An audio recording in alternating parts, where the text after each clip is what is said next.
विज्ञान में उपचारात्मक शिक्षण का आयोजन, organising of remedial teaching in science. विज्ञान विषय हेतु विद्यालयों में उपचारात्मक शिक्षण का संगठन प्रायः निम्न विविध रूपों में संपन्न किया जा सकता है: कक्षा शिक्षण, वैयक्तिक ट्यूटोरियल शिक्षण, समूहगत ट्यूटोरियल शिक्षण, पर्यवेक्षित ट्यूटोरियल शिक्षण, अनौपचारिक शिक्षण, स्व अनुदेशित शिक्षण, कक्षा शिक्षण, क्लास टीचिंग। इस प्रकार की औपचारिक शिक्षण व्यवस्था में कक्षा के वर्तमान स्वरूप और संरचना में कोई परिवर्तन नहीं किया जाता।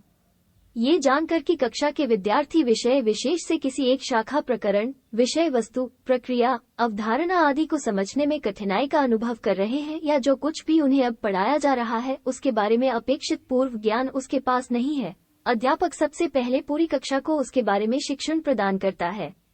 पहले पढ़ाए पाठ को पुनः पढ़ाता है।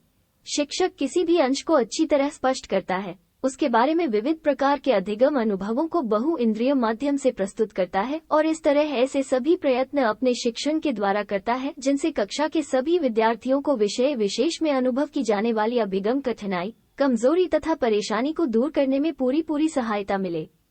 इस प्रकार का उपचारात्मक शिक्षण कक्षा के सभी विद्यार्थियों की साझी अधिगम कठिनाइयों को दूर करने में उपयुक्त भूमिका निभा सकता है।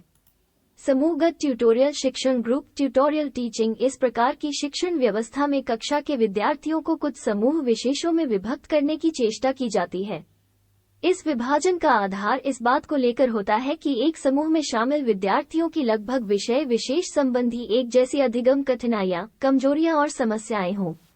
अब प्रत्येक समूह को किसी एकम शिक्षक या विभिन्न शिक्षकों द्वारा अलग अलग रूप में उनके अपने ग्रुप का इंचार्ज एक ट्यूटर होता है।